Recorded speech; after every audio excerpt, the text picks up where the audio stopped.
Back. It's Terrific Tuesday, and as I mentioned, I'm at location at Max Pub, the center of the reopen universe. It's boiling over across the country with business owners everywhere saying, "We're going to open. We're not going to listen anymore." And right here in New York, we got Don Cuomo Leone and his brother Fredo basically throwing around arbitrary rules, and we need to fight back.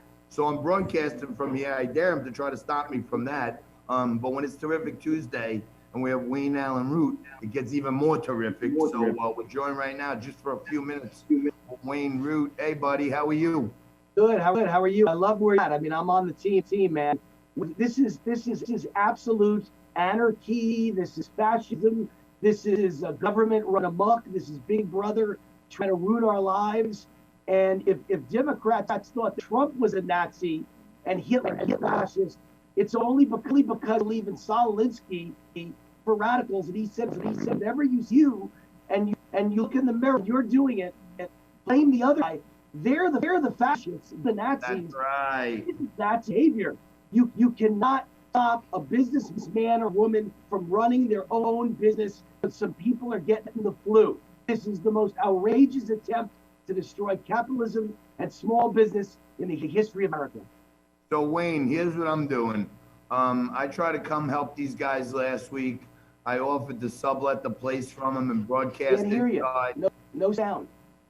You don't hear me. I hear you. You're broadcasting beautiful. Do you not hear me? All right, well, keep talking then.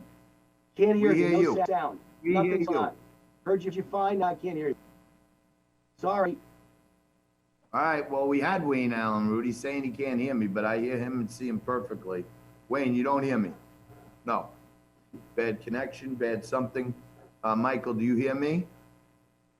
John, I hear you both. Oh, okay. Yeah, I don't know. I don't know. For some reason, he's not hearing me. All right, that's Wayne Allen Root. We're breezing our way through some technical difficulties here. We're rigging up the studio, making it at least usable today. It's going to be like the Taj Mahal of studios by the end of the week.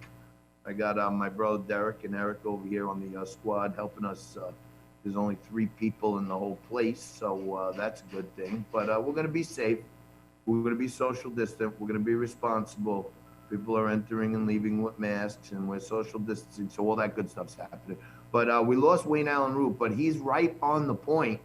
This is a national figure. This guy goes over the top big time. You can see right behind me, we're rolling Newsmax footage. Fastest growing cable network in America is Newsmax. I should be on there tonight, hopefully. And there's a lot going on at the studio that you need to know about. But yesterday, in the middle of a time where Governor Cuomo Leone and his henchmen are down here harassing the life out of small business, literally trying to just crush them to salt, okay?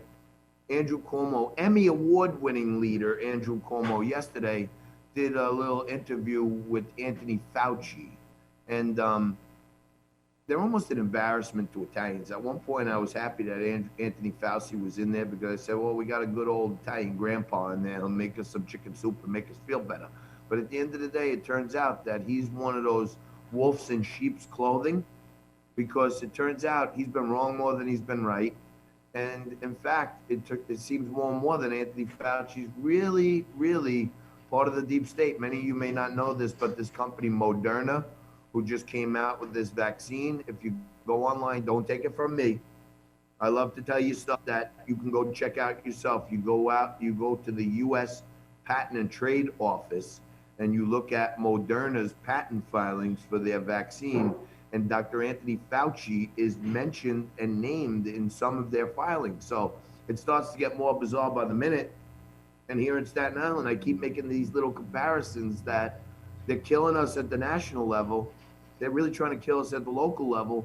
But Anthony Fauci and Andrew Cuomo thought yesterday was a time to joke around a little bit and have a few guffaws.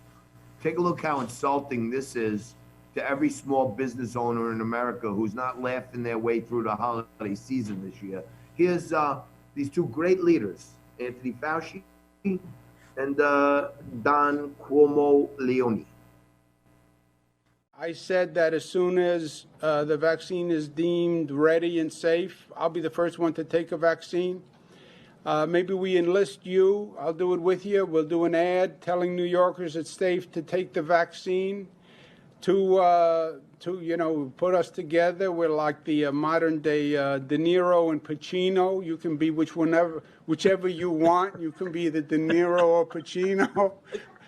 Fauci and Cuomo. I'll give you a friend. Who do you want to be, De Niro or Pacino? Which one do you want to be? I love them both. I love them both. I don't want to insult one or the other. If I say one, I don't want to hurt the feelings of the other. So let me ask you something.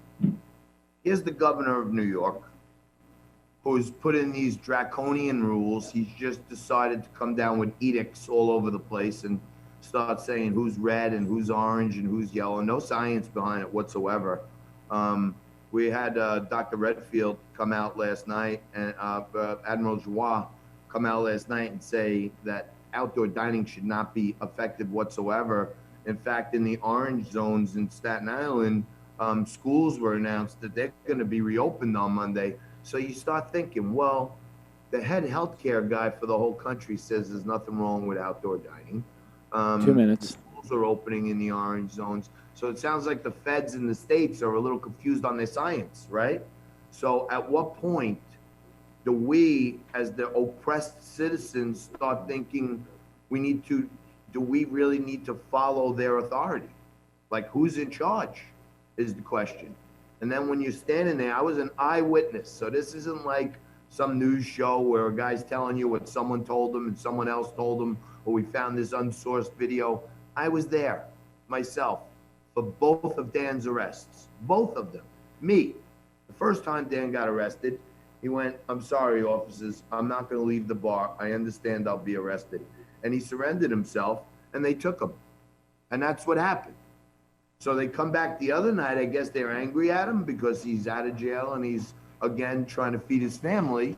And now this time they send 20 men to take him down and float this story about some sheriff with 2 broken legs. And, it turns out, folks, that there's not any broken legs. That was a false story that the sheriff put out. And why did they put out a story like that? Because they want you to think the guy who peacefully submitted to taking himself in the last time all of a sudden turned into some crazed maniac. What they leave out of their story, the sheriff's department, is 2 men dressed in black after midnight, never identified as police, hopping out of an unmarked car, yelling out, "Hey, Presti," and then trying to chase the guy down. He did, in my view, exactly what I think you would have done. And 30 everyone seconds. that I saw who heard the story in the news and then heard the story and saw the video says, wow, that still a little crazy. Sure don't look like a cop got run over, and it sure doesn't look like anybody has some broken legs. So then you start wondering even further. Wrap it up. Not why were the sheriffs there? Who sent them? And we're going to get to the bottom of that too, because I think we're at the crux of a major corruption case where they're using the power of government for vindication and vendetta. And that just don't fly in America. So we'll take a quick break. Maybe we'll get Wayne Allyn Root back on, but I'm sure he's busy. We got plenty more guests coming at you. Jen Borg-Cuevas is going to join us right after this. She's an emergency clinical psychologist. She's going to talk about how business owners are pushed to these frustrated levels right after this.